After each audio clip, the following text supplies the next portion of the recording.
Entero kwewunya tuba tuze program eno nti bwenda botandeko barete nyweza okuguba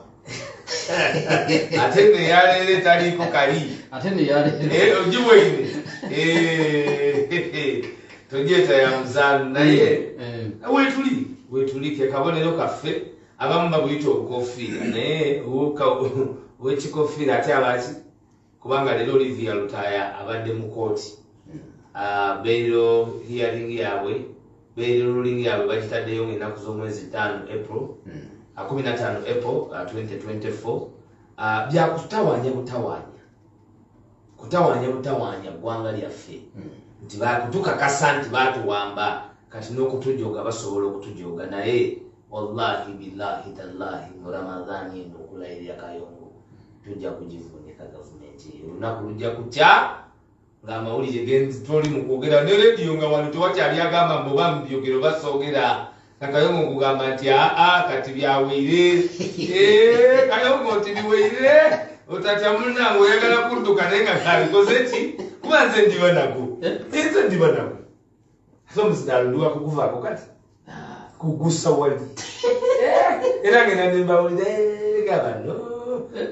baili kyatuliko tujja kwigusa kama mbaya fatanyayo Waiswa wetutukire olunaku lwalero wabaddewo ebintu kakati abatuwuliriza ngenda kubasaba sitera kukola abwenti naye olwaleero nayise omu ku bato bange muganda wange musajja muyivu envuuka embula kalevu bamuyita kanso akalya Samuel kanso no ojjukira omwami gwe nagambako ti twasobola genda kuziika ng'afiiriddwa mukadde we kanso no abeera eyo mu kibuga ky'Ejjinja era nga gyaweereza emirimu gye egy'amateeka naye ate ne mu kibiina kya National Unity Platform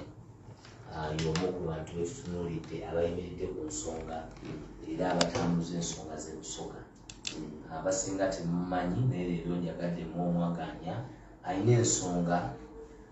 abasoga era nga message eno nagijje mu basoga n'ab'enjawulo betusera okuwayamu n'ensonga ne bansaba nti tumuwe omwaganya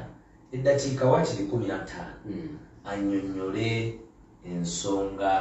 ey'ebikaado n'omulimi w'ebusoga engeri gyayisiddwamu obuzibu bwe basanga akabe kasinga eddakiika nga 10 tumuwe eddakiika 10 then tunamuyiza obubiri obusinga aye ngenze mu programu eno yene ate kubanga nife tuliwo tunakola tutya wankobera ebikaado babivaawo bali mu busimisi uyo mulese muna kubanga nze bwe nayogera baidako bati uyo abakampala uyo nsipire uyo munamateeka kale mweyo obwire muna kanso akalya Samuel nkwandirewo mutesitesi Kayongo tukole bukalamu mu ddakiika lino lyetukuwaire kanso tusanyusa okulabako sebo zena nesibira okuba wano Pale FM program bagiyita namwatulira program gibeerako nebaida nnyo nyini ddala tugigoberera mainly online nenge tukola bulungi ne serious note era abadde entambulanga nesunza okulabako bujjo nyimanyi Kayongo bayenkana atya naye byonna twebaza Katonda kisobodde okutuuka wati basebo ni banyaba bali ku Pale FM ninze Samuel akalya Amawa ninze Ngobi ndiyo baba nemwidukulu waise bantu omanyi Ngobi kitiibwa ekiweebwa omujjwa mu lubiri omwana w'omumbejja era ffe principal bwe yatuuka ewaffe ne tumuwa eryango kubanga mujjwa wa Kyabazinga ntuusa okulamusa okuva eri abantu b'ebusoga babatumidde nnyo era basiima emirimu egikoleddwa media house especially ku nsonga y'okukyusa obulamu bw'omuntu wa bulijjo n'okulwanira okukakasa nti tubeera n'obulamu obw'enjawulo mu ggwanga Uganda era mu ngeri yenjagala okwebaza mukulu wange mukama wange w'ekitiibwa Alex Waiswa Mufumbiro olw'okumpa platform eno ensonga zetuliko nsonga nkulu ekimu ku buzibu tufunye mu ggwanga lino era nga bw'abadde annyonnyola kwe kufokasinga ku ani ayagala ki instead of focusing on the issues ezikwata ku bantu bonna sebo ndi munakibiina kya National Unity Platform ndi munnamateeka gwe mulimu gwenkola nembeera mulimi actually obulimi kyekisinga obukulu nekifeeding ebirala byonna ndi mukulembeze bayidawe bantu bangi tebakimanyirwa kubasitera nnyo mu Lusoga titera kwesaaka naye nga nze kansala akiikirira ekitundu kyewaffe ku Jinja District Local Government ku tiketi ya National Unity Platform era Busoga yo etebenkedde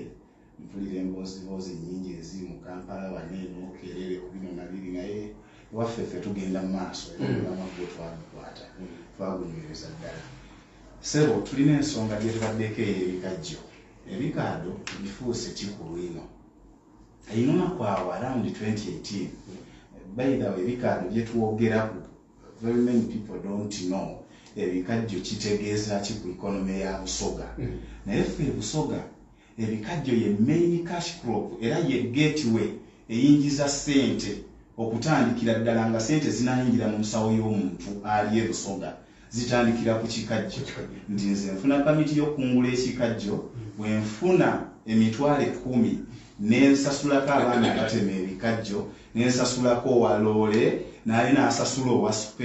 owa spare n'asasula fees ow'essomero n'asasula abasomesa ne basasula owa rent kwegamba cycle yeetolola bwetyo kino kyo kitegeeza nti bw'oggalira bw'okotogera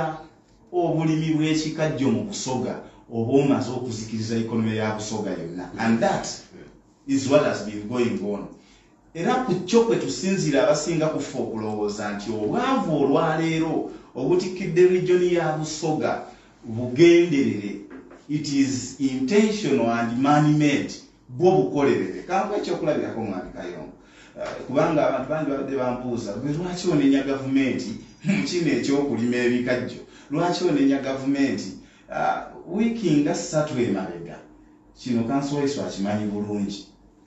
bagenda ne balangirira karantini ku nnyama ente n'amata mu Kampala wano ebbaluwa ewagirabako nga bagambye waliwo foot and mouth disease within less than 14 days baali bataddewo task force ku Ministry of Agriculture okola ku vaccines okujja n'ocontaining embeera eno ne bajjawo obuzibu obwo omanyi lwaki lwakubanga ffenna tumanyako sebwa akatale k'ennyama n'amata bwe kaba nga tekaperforminga bulungi naye obuzibu bwe bugwa e Busoga mwerwanako byammwe actually mu kiseera kyekimu omukulembeze yafulumiza ebbaluwa General Museveni yagambye ekintu ekyansezezza mu bbaluwa ye nga aligidde Madiva n'agamba mulime ebikajjo ebyammwe bamiras bo beerimira ebyabwe bave ku kulya ebyaffe ng'abalimi kino kyo kitegeeza nti tatunuulidde muntu wa bulijjo n'asookerwako tamutunuulidde era tafuddeeyo kumanya ye yandirowoozezza ki mu kutereeza akatale kaki ak'ebikajjo so bwe buzibu bwe tulina era y'embeera eri e Busoga lwaki tunenya gavumenti lwaki tunenya abakulembeze baffe this is an issue etukwatako ffenna ebizibu bye twogerako bajjajjaffe babiyitamu bakitaffe babiyiseemu naffe bennyini kati abazzukulu tutandise obbiyitamu obukalubirivu omuyimbi bwafunye in our season in our generation kwe kubeera nti saawa zino adiiringa n'omulembe mulala nnyo ogw'abalimi kubanga kitange yali mulimi wa kinkumu abamugamba teekako waneeno fingerprint tukuwe sente zo olwaleero omuyimbi adiiringa nange nima nga bwe ŋŋenda mu kooti ndi product y'entuuyo z'oli omusajja yali owa P3 kati akalubirwa nnyo okudiiringa n'omulembe gw'abaakalyamawa abalimi aboogezi b'oluzungu abalimi abamanyi enzigi za kooti gye zeggulira abalimi abamanyi omuzindalo gwa radio gye guli kwegamba awo we tuli awo we tutuuse Kaliamo nina kyenjagala okubuuza gavumenti yabagala okulima ebikajjo tetugaanangako yabagala okubitula literally yatuganye kade mwako literally yatuganye mu kugaana okujjumbira n'okufaayo ku mbeera y'akatale yatuganye obirima obitunda rather enteekateeka gye nawulirako ya zoning yali eti nfu kirime ekyekirala kye bassaako zoning wano kubanga zoning obwedda waneeno Alex Waiswa Mufumbiro akusomesa ku kye bayita monopolization mu politics zoning is monopolization mu busuubuzi nti batemako ekitundu ne bagamba lino lyonna twale lya mira omu madivani amakulu nti wajja kubeerawo competition mu zooni eyo ye yakuwa ebbeeyi gy'ayagala na buli kyayagala kyakola olwaleero wandabye nga ndi mukulajjana olwaleero ffe twagulanga ttani y'ebikajjo ensigo emitwalo 26 mu 15 emitwalo 25 mu 6 emitwalo 24 okusinza ku kika ky'ensigo n'obuwanvu bw'ogijjamu olwaleero omusajja yatuguza ensigo eyo atugulako emitwalo 16 omusajja yennyini eyampa ku mitwalo 25 ekitundu muddizaayo ebikajjo bye aŋŋamba nze nkuwa 16 kakati awo buba bwenkanya nabakyo ye bwanguza ebikajjo ensigo ye ampeerako ebikuta ne kugirako kironga 3 ku ttani emu nga za bikuta nze bwe mbizaayo ne bwe mbeera nga mbiyongezza kyenkana ki ansalako ebikuta this is unfair n'agamba nsazeeko kiro 6 za bikuta ate zo n'azikolamu amasannyalaze n'azikolamu fertilizer byonna bino byansazeeko byagamba tayagala n'abikolamu products endala zatanziriza ku bwereere Kalemo nina kyendebera okubuuza kiki gavumenti kyeyinza okukola agent okuzza busoge ekisookerwako gavumenti yene erina okukkiriziganya naffe ejje obulimi bw'ebikajjo mu minisitule ya tourism oba bikwatagana bitya lino ddalu kikazi badde ebiriko omulimi w'ebikajjo baamuteeka mu minisitule ya tourism trade and industry omulunzi w'ente omusuubuzi w'amata omulimi w'emmwanyi owa ttaaba owa ppamba kokowa omulunzi w'ebyennyanja ow'enkoko magi n'ebigenderako ali mu minisitule ya agriculture gye bategeera olulimi lwe gye bategeera ebizibu bye fe abalimi b'ebikajjo baatuteeka mu minisitule ya tourism trade and industry ne mu paalamenti bwe tugenda mu kakiiko kabamwine empaka bahandolinga kapito wa bulumbi oba bumeka kati omulimi w'embago n'asookerwaku wa eka 2 wa eka 5 tibalidde lulimi lwe tebalumanyi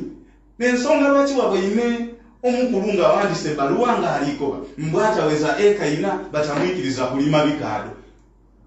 aye nga tawuliriisaako tayidi nti nze akalyama ategeeza na eka 2 aye nina esente mu nsawo ejijja nimpangisa eka 6 koola agirina n'alima kati woliko baradisi asooke kuidda kwasesinga akalyamawa abono oba aweza ekeina bwabataweza bako bati otayikizibwa kulima bikaado tibiweza physical aye ndirina mu nsawo olishibwa lwaki batusibira mu ministry etategeera lulimi lwaife tourism kayongo nawe kikwewunyisiza je tourism trade and industry seriously muno buddu bwennyini mwategera mutya nti babasudde ate otegeera otya jja ku paalamenti buli lwotuukayo ojja otuuka mu agriculture nti ensonga ddala ab'ebikaado titubidiiku mujje mu kakiiko ka tourism trade and industry ojja ku ministry ab'ebikaado bazirayo ku ya agriculture kyova ndikulaga nti aba amata n'enyama olw'okuba bali mu ministry bategeera ebyaibwe byakoleibwako mangu emwanyi wano yajja yagwa mangu nambiro ministry yasala amagezi okubona butyayiriza engulu emwanyi ebikaado tubona abwine kayongo nenda akwidukiza baidawe 2019 duzi wano nga tukunukiza COVID-19 ebikaado byatudiba byatugwaku twatuuka okubifumbisa gavumenti eno tiyavaayo olunaku wairo oluti saawa eno bibaire bitandise okwiba engulu ng'era atandika enumba neekoma ku wall plate aligisereka omwana eyakosebwa mu COVID-19 ngayize mu boarding ebikaado bize engulu emboozi yetuliiwa yaku neesalawo isomero omwana wange mwana asomera neesalawo abaana abanaagoba mu isomero n'abataagobe neesalawo anaazimba enumba n'ataazimbe this very conversation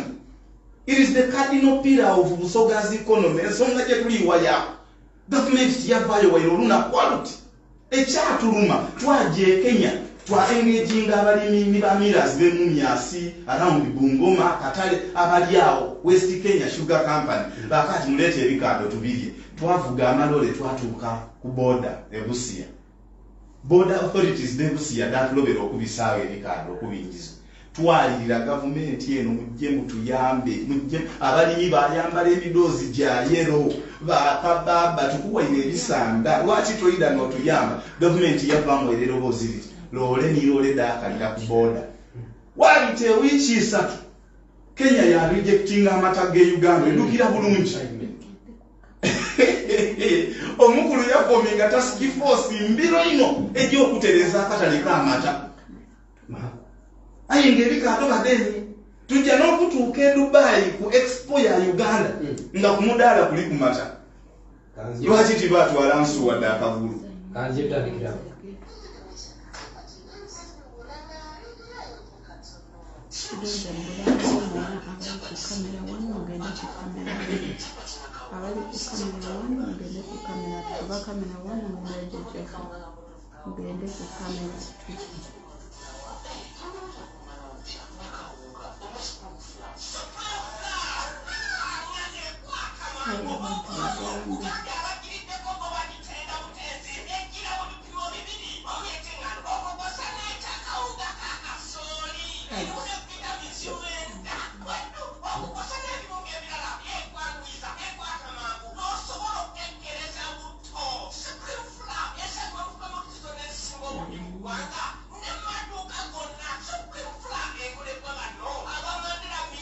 tukimanyi tituli mutuwalisi gavumenti ekola kifuula nnenge naye naawe okirabidde ddala nti twambadde ebikokuzi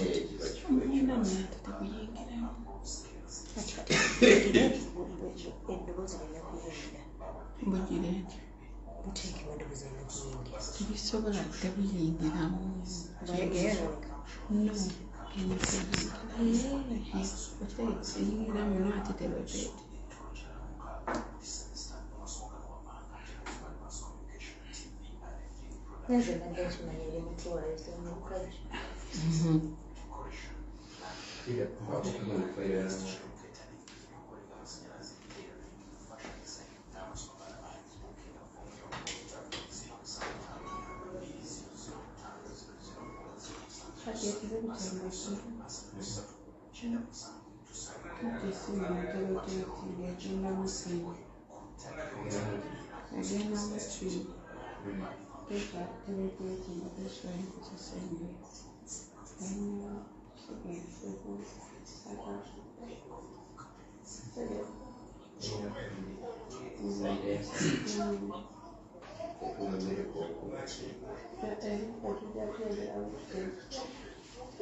abali ku TK Media Uganda Team Kyagulanyi TV gwe yakatuuka sharing tuli mu program namwatulira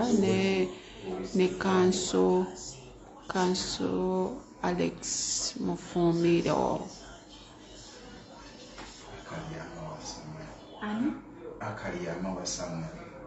ne kanso Akalyamaho Samuel Mawa yes Akalyamagwa Akalyamagwa Samuel yes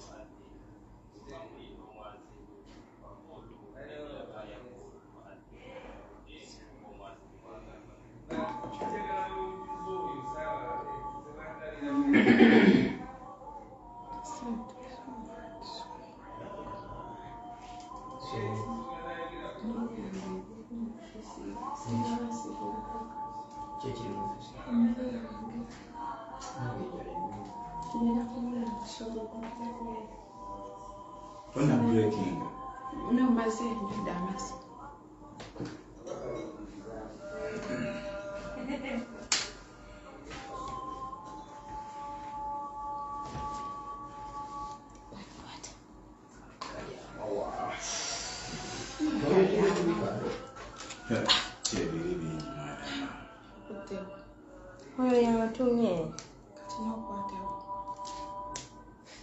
Ino kamera yange yakubeerako.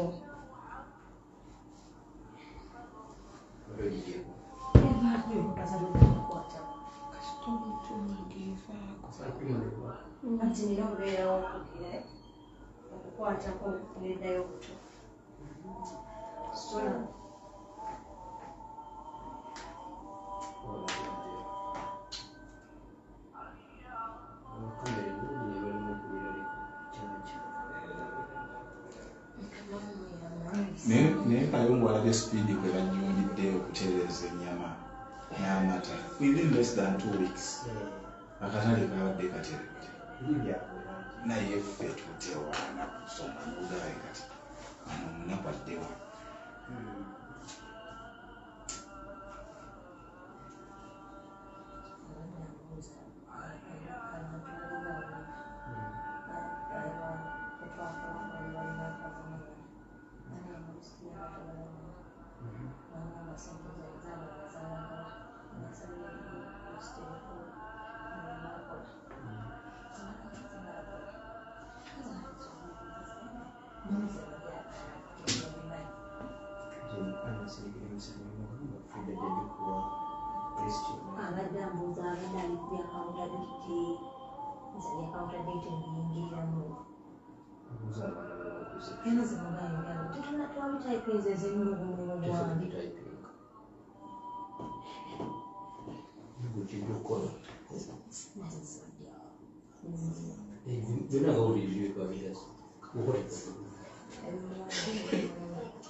Tabamanyanga nti ebikajjo babisa mu forestry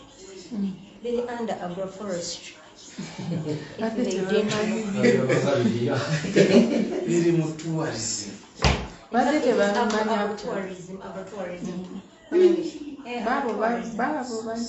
agrotourism kubanga Makerere University nakola ku bikajjo gyali wabuliro oddira otya ekirime n'okissa mu ministry tebikwataganirako dda serious emwanyi gye batalambula ente ze batalambula nga nnyingi wane eno tandikira ku ye Lwakitula ekisozi eri mu mayifu yes lwakubanga bakimanyi nti egibafiiringa se ino jjogo ani yagamba mujooga erukola jooga joga basajja lino idoogo lyeno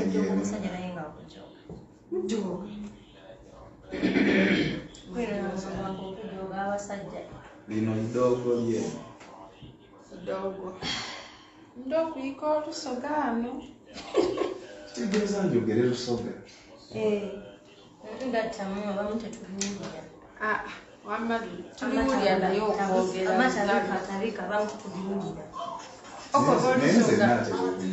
Elvis tukutumiddeko omusoga mwene ali awo abona tutereezesa abona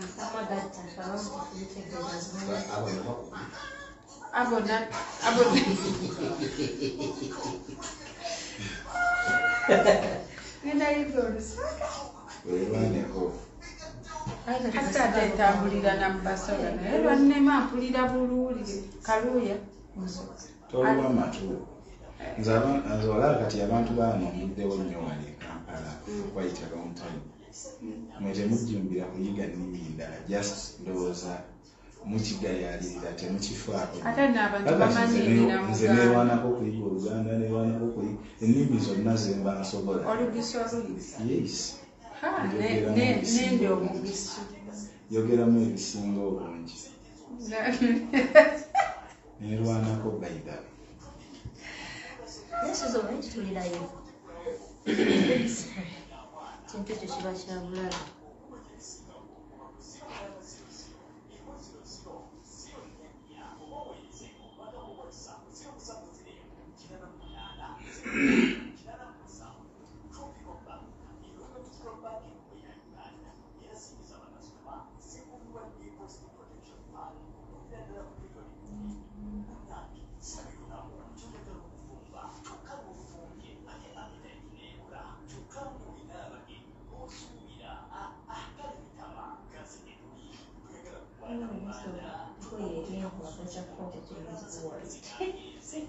Okay.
Kumusambo yakamza mwenda alefemu ekula ey'omuntu wa bulijjo nga tumusikanya Amikayongo ensonga edigema ku basoga ensonga edigema ku bikaado ezirira irala gavumenti weerumuka buvunaanyizibwa bwayo kubanga abantu abasinga bali kwajuwinga ebizibu byammwe ng'abantu lwaki timutambulira mu bwegayisi lwaki timukola muti no we cannot vindicate we cannot exonerate the state from its responsibility eri omuntu wa buligo nali mu kakiiko ka trade yenakwedo najjayo n'abalimi nga tulikuwa input yaife ku amendment yabayeflo ya parliament the sugar amendment bill 2023 kyatwewuunyisa ino kabiri akakiiko ako okwira ku floor ya parliament nikaleeta report eri totally contrary to what we had given kamwakwogera nize na presenting I gave them a document nakanti bino n'endowooza daife era eno n'ensonga lwaki tutibwe tulowooza bino ni bino zoning mugireke eno price formula musooke mugirinde kutwidagyetegereza eno neno policy eri outload byona nabiba inonola ayeeza kye baawulisa waire n'ekiti ng'obonerera akakiiko kali influenced by the media kuba luno lutalo lufuuse lutalo wagati wa mulimi n'amakolero miira ali kunyigiriza omuntu wa bulido sukaali tali kuwika beeyi lwaki ebikaado biri kugwa beeyi ate ekikaado tibakitoola ku sukaali yenka batoola ku sukaali batoola ku omwenge batoola ku spirit batoola ku bagasi batoola ku fertilizer bafuna amasanalaze bafuna gundi sanitizer bafuna sweet bafuna empapula products diriyo ku chain ya product sort 15 products kamara ediva ku bikaado olishibona ayi banigiriza omuntu wa bulido molasses ma license yenka gwe batoola ku okuta mu mmere y'ensolo n'ebindindi esente edimuvaamu ninjino ino liye so omulimi bino byonna abizira ku share waire n'akatono so ife tulowooza nti asobola okwingira mu wano wagati okutereeza n'okubalansinga wagati w'omulimi n'imiira ni gavumenti kubanga bwe tuwa omusolo era bwe twawa obuvunaanyizibwa ku nsonga eyo obuzibu buli bwa bulala nti yazinze emikono era every time government lwevuddeyo okwogera ku nsonga y'ebikajjo eyogerera miira teyogerera mulimi ono owa bulijjo atudde ebusoga njagala kumaliriza obubaka buno bugende eri abantu b'ebusoga n'abalimi b'ebikajjo bonna weewaabwe bayibuli egamba kabaka Sulemaani yali musajja mugezi yali kabaka eyafuga nga kitaawe Dawudi afudde yali mufuzi nno w'amaanyi mu mulembe gwe kubanga yalina amakanga magazi gaali manene nnyo kuba mwalimu abakyala bangi n'obwakabaka bwe ne bubeera butebenkevu naye yayogera ekigambo mu ngero 29 n'agamba abatuufu bwe babeera mu bufuzi abantu basanyuka naye ababi bwe babeera n'obuyinza abantu babeera mu bulumi ey'olusoga actually ekitola yaka nti abatuufu baba mu bufuzi abantu basagamba okusagamba kwe kusanyuka aya ababi bwe baba n'obuyinza abantu baba mu bulumi obulumi buno bwonna bwe tuliibona mu iwanga lino saawa eno omulimi w'ebikaada alikulira omutemi w'ebikaada alikulira omutwisi w'ebikaada alikulira omuvubi kunanda alikulira omusomesa kwegamba enzira atalikulira mu iwanga abakulembeze mukolerani ife tulyeyagalira liye mu iganga lyaife era mu mulembe gwaife ekyo ne kirituuma tulina tuteekwa okuvaayo tusitulire walala amaloboozi gaife tubande omukulembeze oy'oweeyo MP weewuwo ng'akalikwira mu palamenti kugabana kutitimbe bwa sente na kuleekaanira ero kutuyinonera bitatugemaako what is their position ku nsonga ekugemaako mbere yanziza banange okay mbadde Twakufuna FM 107.9 ekkula eby'omufumbiro ensonga y'ebikajjo ekutte wansi ne waggulu naliyo museteeserezo nga batandika okubaga etteeka erya sugar bill okuba gye lyatandikira paka nakati ebiriwo okuba gye byatandikira paka kati abalimi b'ebikajjo baalinoonya palamenti nga bagiraga ekituufu era tuze tubigoberera okujjako byonna bibazi bagenda maaso n'okuba nga boogera ku byo tewali kyateekebwa mu tteeka lino era bakyagenda maaso n'okuba nga beewuuba ku ssetteeserezo ebeekengeri gyenonomyamu katusabe nti ensonga zino zigende maaso n'okuba nga zikolebwako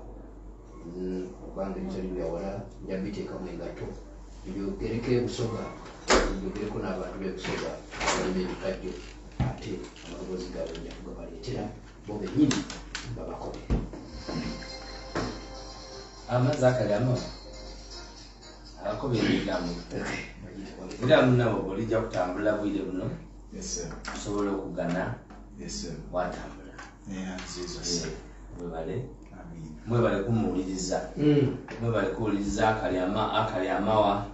akalyamawa means eyalya amati amaggwa wano waliwo n'akali amaggwa kati ono n'akali amawa eyayo nomusoga era enkola yeyo ebintu yakisoga etababuzaabuza sebe webale wenubirizaamu tukwenda ino mwebale that is ekyo abantu mwena mukitegeere nti Kyagulanyi alina kyalikolera Uganda. This is now the generational product gyetwogerako si Waiswa yekka tuliyo bangi era lwaki olaze tubalage nti emirimu kati gyanjawulo mulabe n'abantu izi kansala wa kukyalo era ogenda nobawulira wuuyo kansala wa kukyalo oyo oyinza okujja n'omunyonyolo ebya okulonda ewenalemu n'opposition nalonda ewenalemu ezo products zetuli mu producing ebusoga so muve ku bali abalala ababakubira kerere bokka kubanga tubadde n'abangi butabalaga nsanyuka ino tosobola okubaawo ndidi nti olina emirimu kamaala ayi mwebale kutambuza njiri yankyukakyuka mwebale nakwaniriza his excellence duzi president mwamuboine era anenda kwebaza abasoga mwebale kwaniriza ngobi buli kaire kubanga mumwaniriza ekyo kikulu ino era mutatoola okwo mwebale ino mwebalirira baba wetambulire akayamo yes twaliwo ne Waiswa nagamba nti batulemeseza okulima ebikado twalima ebikado kyati miyembe atate miyembe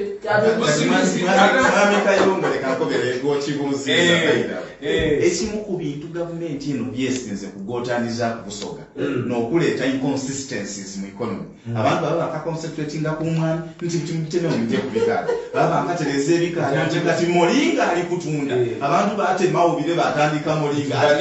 vanira bana kino ya mitwalo 10 twayingira vanira uyo kai mwayo obusimizima era kwederia batemyewe ebigoga tuli kulima rosemary minisita yatukobye tulime rosemary kai ndijo bagana yakatale ka rosemary kusumbuwa bw'abantu nze kanve wano muwaye ebyemwe banale nze njiri Kambajita pano mchikuza bakakuza kwenda ekuliro Waiswa kayongo program ne webba yatiki asitiyo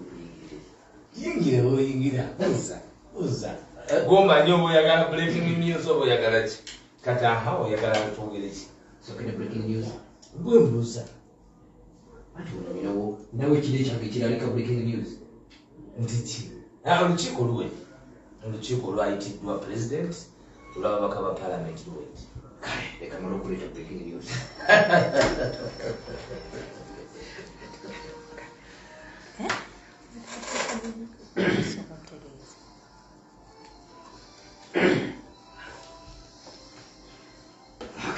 malo kusetinga omuliro gwange breaking news sikudika ekyuma ekyo kizeko tekinga omuliro gwange breaking news ate tulabe ensonga butwe zigenze maaso n'okubanga zitambula omukulu wano kasindika ekide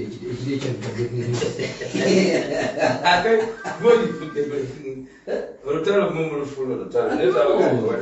wangamba ensonga za struggle tewali tabu yonna ategera so kati njagala kulaba wano kiki kyensobola okugenda maaso n'okubanga setinga ikaso tumalo kulyo kino ate kumusoro wa setting omanyi ebintu bino Waiswa ensi obuyina okugiteekateeka ng'oli w'amawulire n'ogiteekateeka ate ffe paalo efe mu byaffe idisebwako nanga ogemye empapuloti nedo akuba akayongo obulango akati obulango buleke nobubezaawo kalongo yina aswise ebyo wandipulika mu luseke kakati wulira kaluka waitistama sabibyo ebirunge baba nafa babiri bidiko eteekaawo eyo bidiko alina okukutwala kuhijja si bya ledi ebyo nze ndagidde teekaawo netutegedde bidiko tumufunye bali ku bidiko ono mandela ki aji mandela no waste wai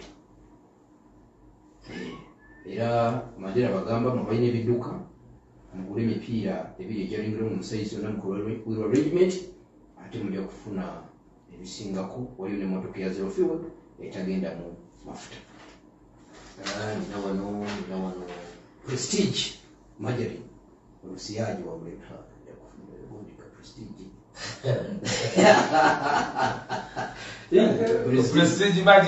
prestige majari kampuni eyo njiwulidde okumala ebbanga nina omusajja gwe nawulirizanga bamwitanga omugenzi kisolo yayogereraga nnyo prestige majari tera kubikozesa kalungi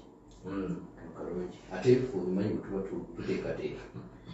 abo bonna banategerera nti Waiswa muzibu nga sikulaba Saudi Arabia Bonalanga omwana sinakyembetanga naye ebye Saudi Arabia era mwenna avuga state margarine enzo okubayisa mu kamwa kange kayonga inogene Saudi Arabia eri kampuni endala ebadde yani eyo Mandela Mandela abo ni customer waabwe naye mbalina muzi naye kale nabo bamanye nti balina okutwala Saudi Arabia. Waiswa Buganda Law Institute Business and Technical Education Mengo bategeeza bazadde mwena balina abaana batula ekyomusanvu siniyo okula siniyo mukaaga yabwakabaka ate tebisome yabwakabaka tukiriziganya n'obwakabaka bwa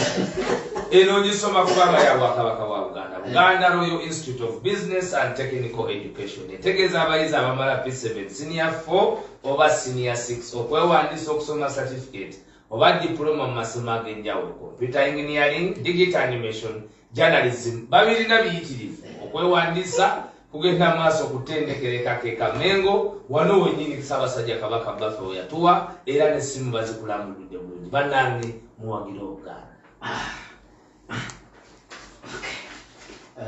Kampembeyo ekya Dr. Kayonza. Yes, Dr. Kayonza ono ye musawo mukulu Mungu yayisizaako Lama yayisizaako n'avumbula eddagala ery'obutonde bw'ensi naye ng'ate liwonya endwadde ez'enjawulo abalina sukaali pressure alusa ensigo prostate. Dr. Kayonza bagamba agende maaso n'okubanga bajjanjaba buli kimu kijja kuba kitambula ddala bulungi. Mu abaami abatakuuma wuzo ensonga ezo n'omutonzi wa prostate Dr. Kayonza bagamba bajja kubajjanjaba buli kimu kitambulire ddala bulungi. Jamusanga wali ku kanisa e Kasero ku luguudo lw'Emityana. naye lwakulangira mu puroguramu yaffe naye tumwanya trust Dr. Kayonza sebo olaba kutuwa okuba tumala kakasa kale era manyire puroguramu abantu bayinza okuddamu okukubira esingaga Dr. Kayonza ate yabakoze ebya Kayonzo naye kale Dr. Kayonza byabijja kati kwe tuli awo. Dr. Kayonza mukugu era kyakola akitegeeza ate bangi bavuddeyo ne bamuwako obujulizi ng'abanyanjabe bulungi. Kale no mumukubireko okusimu eri 0701 8 7 7 0701 8 7 akola ku Lwomukaaga akola okuva ku Mande paka Lwamukaaga yafeesi ziba zigule okuva ku ssaawa 2 ez'okumakya paka ssaawa 8. Yes. So mbulire kyebadde mu lukiiko. Lukiiko terulina kyerubaddemu okugyako oluvunaanyinyo mwami Abedi Bwanika atalubaddeemu wadde yayitiddwa olw'obugwenyufu bwe yayolesezza naye amazima gali tufuula ab'eddembe. Mmanyi Abedi Bwanika oyo abantu tebamanyi twawulira era ne Dr. Hildaman muganda wange Hilary Kiyaga atangazizza Abedi Bwanika teyalinako appointment. Lwaki njogera ebigambo bino? Nawulidde Abedi Bwanika yakozesezza rediyo okusiga obukyayi okukonjera okuwaayiriza okulijja okulinnya okwonoona okuvoola ku rediyo y'Obwakabaka kwe yabadde ate n'ataagambwako n'atayimirizibwa naye n'awaanibwa buwaanibwa ababadde mu puroguramu era mwenna ababadde mu puroguramu eyo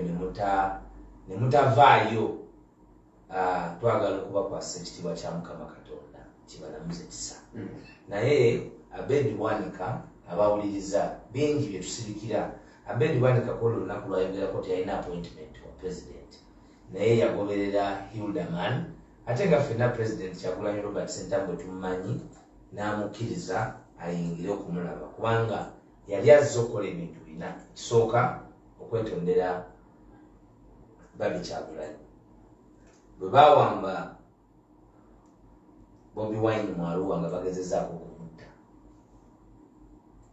Abedi Bwanika ne Walter Mukaaku baalumba Babi Kyagulanyi ewaka mu kaseera ako mwenna kemwalaba nti kazima ne bamuteekako enninga nti yali ava kukola Museveni yali agenze Magere n'amusinkana era n'amuwa ssente. Olunaku olwo lwayogerako yali agenze kwetondera Babi kubanga bye baali boogera byali bya bulimba, byali bya bwebuusa, byali bya kisiru. Olunaku olwo lwennyini era emboozi endala yaliwo. Ekiseera ekyo Abedi Bwanika yali ku CBS ng'ayogera ekigambo kimu mu kamwa ke buli ddakiika, ng'ayogera nti ayagala tuteese ne Museveni.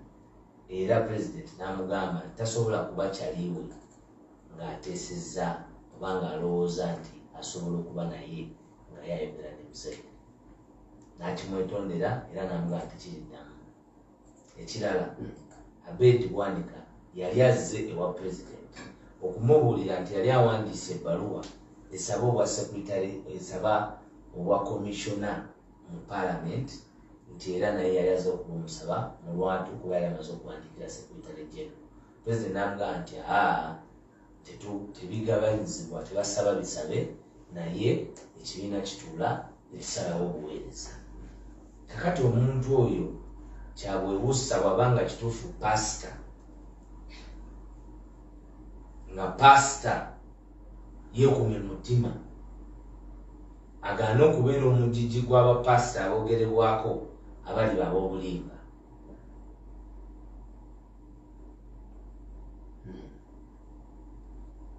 Abedi Bwanika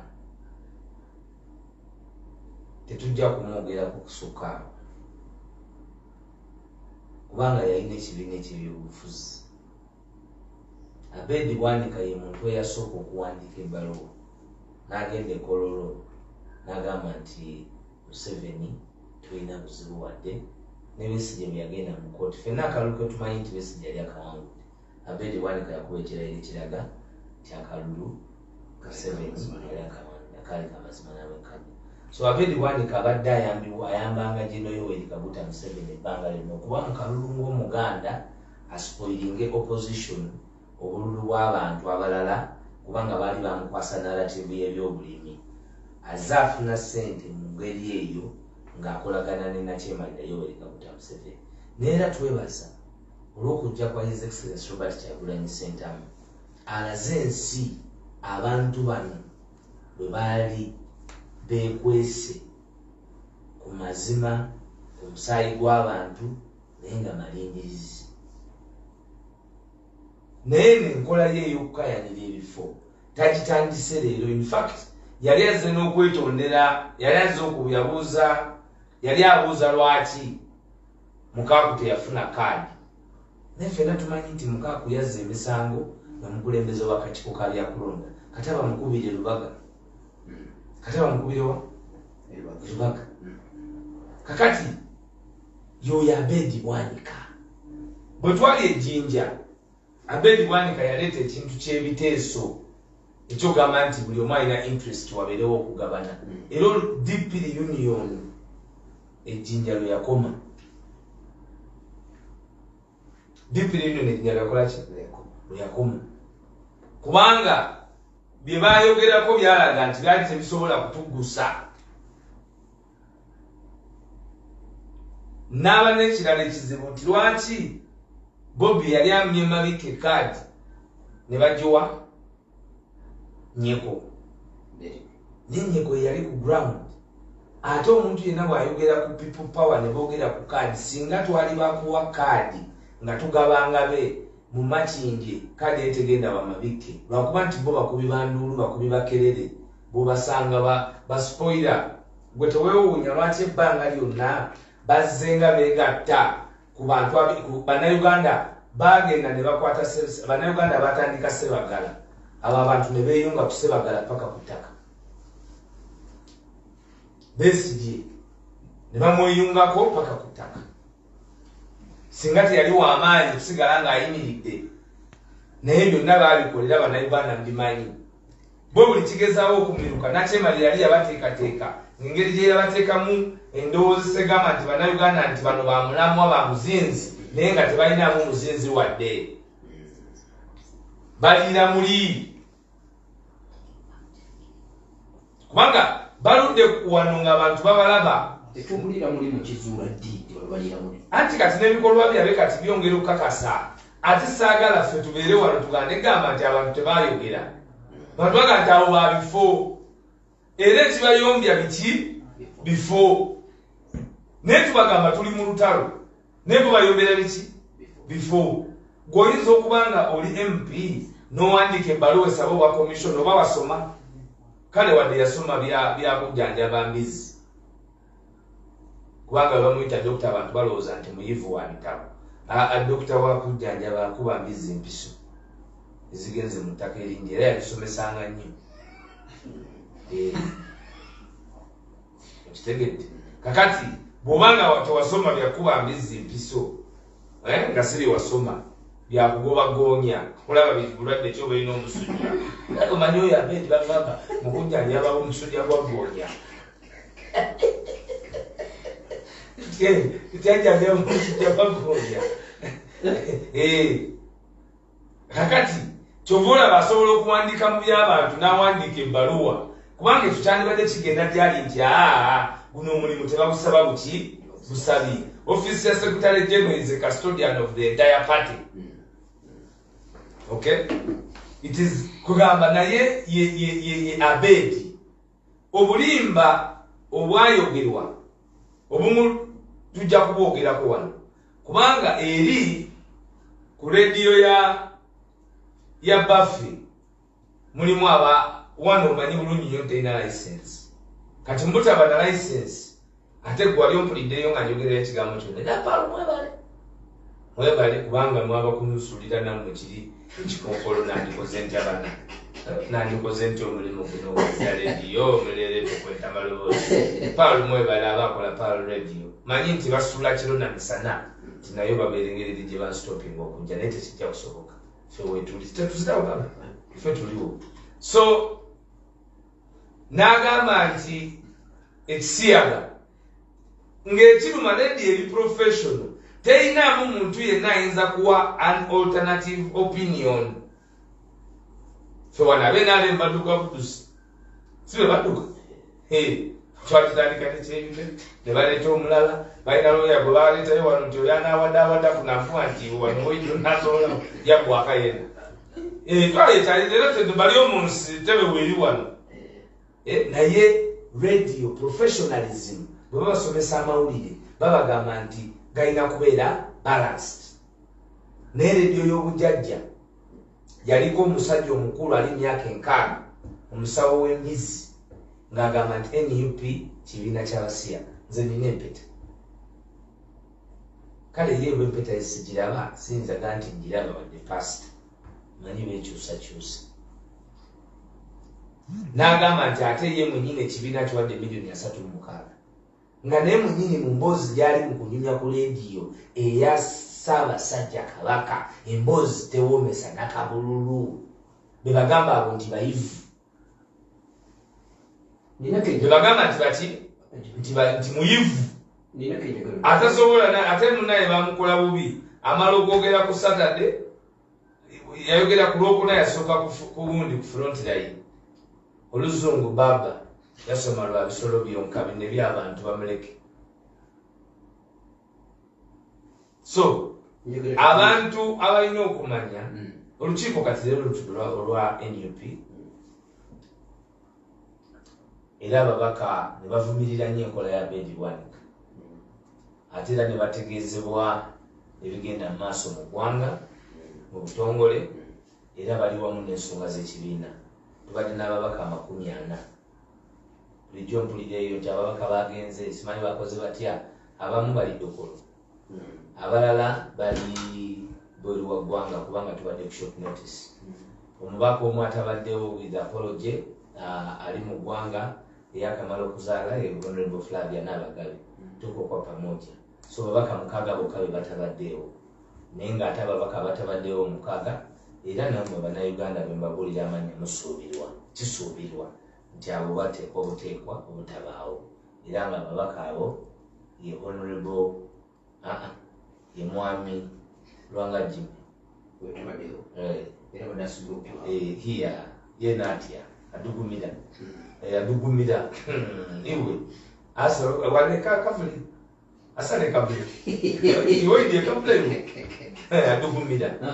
wabaddewo twakaga butabaddewo oyo naye okimanyi bulungi nti ali proven casualty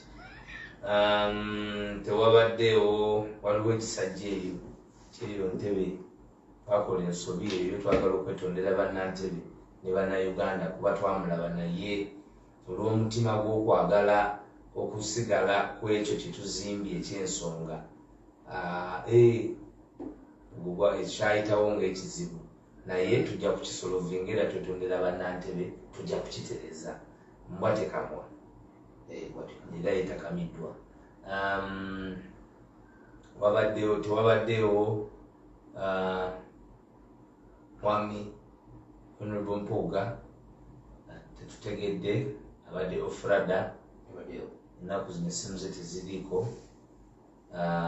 yafunamu ku bizibu atwala emiliyoni 5 zirayi talina kutwala tikyamukaluubiriza okuzizaayo okusinziira ku kibiina kye kimugamba oba okulekulira oba okwetondera bannayuganda. Ebyo byebimu ku byasuubirwamu singa anaasigala ng'atambula ne bannayuganda. Naye tumanyi bulungi nnyo nti waliwo ate amaanyi amalala n'emisambo emirala egimukaluubiriza okusalawo ekituufu. Twongere bannayuganda okumusabira kubanga bwe yali ku CBS yagamba nti sente tazifunanga naye omwogezi wa Uganda owa gavumenti ya Nakyebale ofuna opondo ye kyamusimaituka muna baali bakalimu kuba nti ag'amazima otagogera yakuba nti be sente yafuna olwamala ati nti ate teyafuna waali wazira na sente tezaaliwo naye obwangu bw'akasiimu bawandiikire sipiika yawandiika ebbaluwa negenda ewani negenda ewa akulira sako ya palamenti ne bamuwa sente ng'ejjambiya enyooka Masaka n'Amasaka bali mu kutemwatemwa. MP waabwe ow'ekibuga Mpuuga alina kisawo anoonyamu ateeka 5. Mpuuga tabaddeewo muki atabaddeewo. Omulala atabaddeewo abadde Honorable Bebo ndowooza manyi era simangi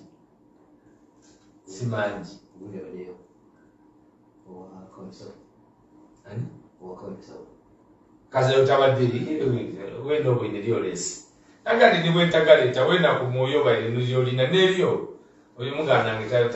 anti oyo mwerabire ngeri kyanganawa naye tabaddeeyo. So naye nga olukiiko lugenze era ababaka ba palamenti ne bakuba ekirayiro ekipya nga kye bakuba ejjinja katulina ne kavule second declaration. Ekirayiro ekyo nga kigamba nti tebakwatanga ku nguzi, tebeesemberezanga enguzi, tebakemerwanga olw'enguzi, bayimiriranga ku mazima n'obwenkanya. Leero bazeemu ne bakuba ekirayiro ekyo anonymously. Era tubitadde bannayuganda mutegeere nti ebigambo ebibongoosebwa ebitambuzibwa nti tetuli in charge the affairs of the National Unity Platform byapa byabwewusa byabujega naye tuko kwa pamoja ffe tukyatambuza ekyo bannayuganda kye baatutuma kye baatwazika okulaba nti twenunula ffenna nga bannansi. Ensonga yazaako ku bya Mpuuga bajogeddeko ki? Azaako ye commissioner designate tulinze okulekulira kwa Honorable Mpuuga tutekeyo erinnya naye tujja kusala entoto zonna zetulina okusala okulaba nti embeera etambula nga bw'erina okutambula kubanga tulowooza nti omulimu ogwali gwamwebwa yali agukoze bulungi era mu kugukola obulungi tukakasa n'okukakasa kwonna nti ajja kugenda ddemu akola omulimu ogwo. Honorable Zaaka mpuliriza yagobwa ng'ennaku z'omwezi 10 Maachi ne batuula ne beewa essente omudido ennaku z'omwezi 6 May. Naye ekyabalemesa ndowooza okutuula amangu kwe kulwala kwe kufa kwa Jacob Olanya kubanga bwe baamala okuzika Jacob Olanya commission bwe yaddamu okutuula yeewa bimuli. Ekisinga otuluma ku Honorable Mpuuga nti ye bwe yali ayogera ku CBS yagamba nti yali emirimu gyonna gy'abadde akola giyimiridde omuntu ali leader of opposition aba alikola mulimu ky'omulala. Tetukutegekerangako kubeera leader of opposition. Twali tetumutegekerangako kubeera leader of opposition. Mwami Mpuuga alina kubeera prime minister. N'ekifo ky'okulinda ebimuli by'obwa prime minister, omanye ebimuli waliwo ebyabafu n'ebyabagole. Tumuteekerateekera ebimuli by'abagole bagenze kumutwala na bimuli by'abafu. Iwotagidde eri ekimuli ng'ekyo ky'amaiti. Erikodibwa sitaamu si mutaaku. Ayi mwena mutaaku. Naga nti kayongo jangu otegeka ekimuli. Tumuteekeddeteekedde banquet of flowers, ebimuli bino ebyakaloosa, ebiroozi ebiwoomu ebyomukwano. Tumuteekeddeteekedde ebimuli. Laba bwagenda n'adobonkana n'ebimuli byaki bya maiti. Kubanga yalowooza nti bino bye bamuwaddeyo ebisinga kasita nabyo bimuli. Naye enteekateeka ya National Unity Platform si yakubeera mu opposition. Kati omuntu yenna eyeesiima ng'alaba akitegeeza talaba taala mu ki mu maaso. Omuntu oyo aba tayinza kuba naffe mu lugendo luno. Omuntu eyeesiima naga nti nze kati wano wendi mpeereza bansiime. Okay? Kitegeeza butegeeza nti omuntu oyo aba talaba gy'alaga. Nti era wano bamuwadde we basinza okuba wati awalungi ky'oba olaba yeejovaana. Olina kaliko kantwala obulumbaganyi bwakoleddwako Namayanja Masaka. Mu bintu Mwami Mpuuga bye yasabiramu poliisi mu buwandiiki bwe yali asaba teyakoma ku miliyoni 5 naye yasaba okolagana ne poliisi. So tulowooza nti ekyo kimu ku bye yasaba kyeyakozeseza olunaku lw'eggulo nolaba nga tiyagaso yakubiddwa mu bantu baffe ababadde batudde awali ne baluuni olukiiko olugenda kuggwa. Mathias kigambibwa ttiimu ye era gye tumanyi obulungi n'eri endagaano gye balina mu kukaanya mu kuweebwa akasiimo nga batematema abantu b'e Masaka. Kubanga oweebuuza lwaki yali apatana omusirikale, kubanga ye mwennyini agamba yapatana, he negotiated. Lwaki yali apatana omusirikale? For security purposes. From what?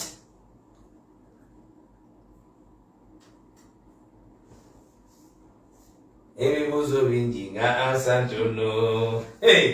Okategeere. So ebyo byewalabye okutukolebwako ng'aba National Unity Platform. Naye ffe tuli bagumu. Ate twangangana kyemalira ng'oleeta bintu birala nsonga zino. Ffe tuli bagumu era tuli bavumu. Anti ekyasinze okunewunyisa ebyabadde Masaka nga bigenda mu maaso bantu beebuuza ekibiina NUP badde ki bagenze okulaba nga tegino awo bwayoka oluguudo kiri. Jenera wawulidde nti kyewayagaliza embizzi. Kakati nze nyinza okwogera ku kyewayagaliza embizzi. Bwennyini bagambye kyewayagaliza embizzi. Kakati nze yenteekateeka yaabwe kyewayagaliza embizzi. Kakati nze nyinza okwogera ku by'embizzi.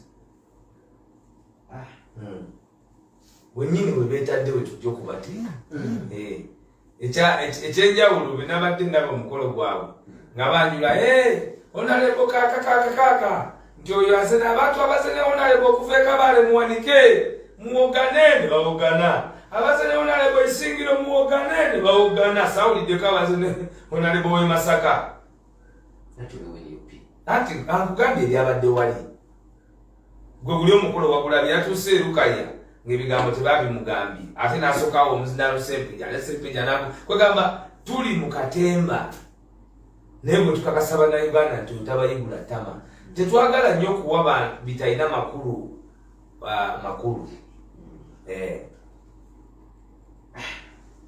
Baali bawali bagamba nti kati NUP Masaka etyayo. Ate lwaki munnaye tubagambe ki? Bo balina puroguramu zaffe. Ffe tetufuddeeyo kati bwe tuba tutyayo katutyeyo. Tuli bano ffe tetutera kwanukula bantu ku budde bwabwe bwe batyo. Kuba ffe tulina puroguramu zaffe ng'ekibiina. Tetuli nno bati nga bayinza kulowooza. Kyetukola tukimanyi, tukikakasa. Kubanga ffe tetulina nnyo kya nkizo ku balala. Ekyenkizo kye tulina nti kye tulabye tukikugamba nti kiriwo ekityo abaali baagala tubyogerere wansi mu kapeti muki obi yowero senyonyi akolese akulira olulwo luganya gavumenti mu buseeteeserezo ensonga yazirese ku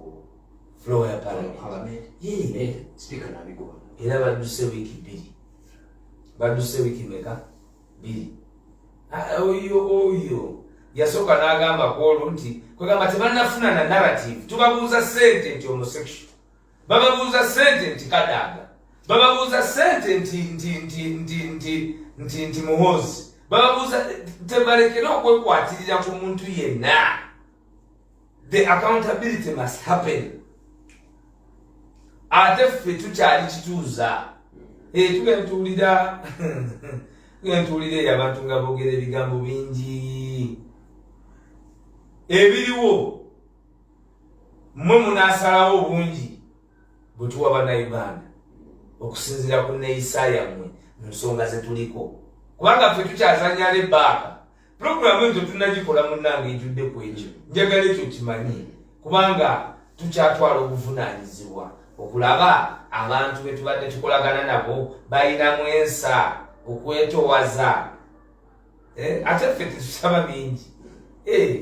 iwe noonya amagezi oba pulezidenti omwaganawa oba omwaganawa aida atukobe nti ensonga y'abannayuganda ojagikolako owayanga nibaino ng'obaagaine amagombe gali galya wabegomba eyanga ati akendaino nti owayanga nibaino ng'obaagaine kayongo amagombe gali galya wabegomba tetusobola kubanga tugazibwa okusinga kono nze muzukulu wa jjajja Buda Kayongo Hakim mbadde ne Alex Waiswa Mufumbiro Katende yanga nti nkuvweko obuyembe iwe yalina okubutuusa tiwaleeta eyalina okubukuwa yena yabula kuba nti ate oti omusala guli kutinta ojja kuleeta buli maawa bwe sibuleeta sabiti ejja mulo sibuleeta banaye abatuuliriza njagala okusooka okwebaza pulezidenti wa Uganda His Excellency Robert Kyagulanyi Ssentamu